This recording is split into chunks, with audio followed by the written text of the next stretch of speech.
بسم الله الرحمن الرحيم.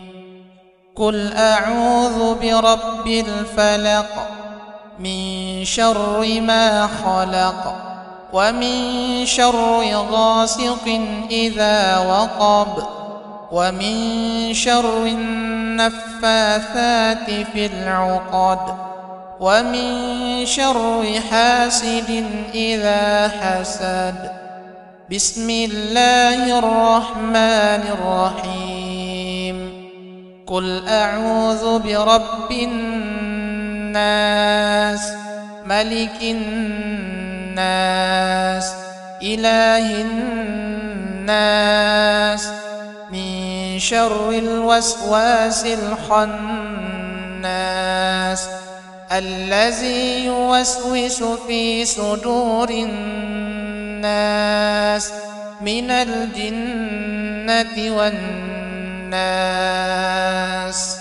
واتبعوا ما تتلو الشياطين على ملك سليمان وما كفر سليمان ولكن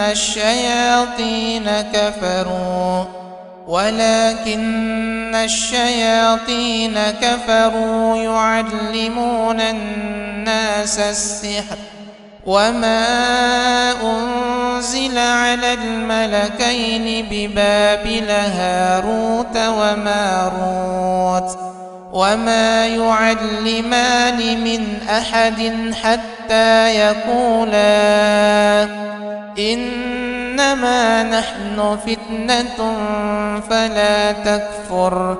فيتعلمون منهما ما يفرقون به بين المرء وزوجه وما هم بضارين به من أحد إلا بإذن الله.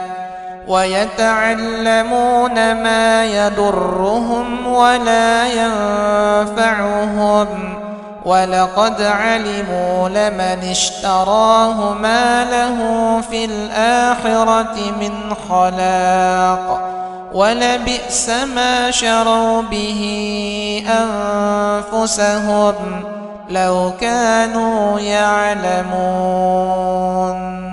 الله لا إله إلا هو الحي القيوم لا تأخذه سنة ولا نوم له ما في السماوات وما في الأرض.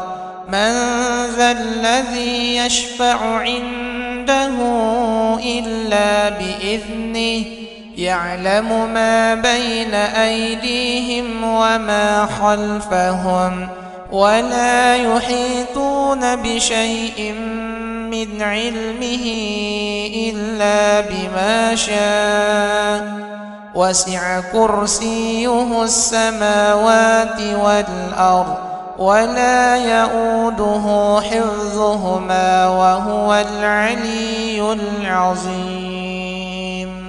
فلما ألقوا قال موسى ما جئتم به السحر إن الله سيبطله إن الله لا يصلح عمل المفسدين ويحق الله الحق بكلماته ولو كره المجرمون. وأوحينا إلى موسى أن ألق عصاك فإذا هي تلقف ما يأفكون فوقع الحق وبطل ما كانوا يعملون. قلنا لا تخف إنك أنت الأعلى وألق ما في يمينك تلقف ما صنعوا إنما صنعوا كيد ساحر ولا يفلح الساحر حيث أتى. وقل جاء الحق وزهق الباطل إن إن الباطل كان زهوقا وننزل من القرآن ما هو شفاء ورحمة للمؤمنين ولا يزيد الظالمين إلا خسارا وقل رب أعوذ بك من همذات الشياطين وأعوذ بك رب أن يحضرون أعوذ بكلمات الله التامة من كل شيطان وهامة ومن كل عين لامة اللهم احفظني من الشياطين والسحر والعين وكل شر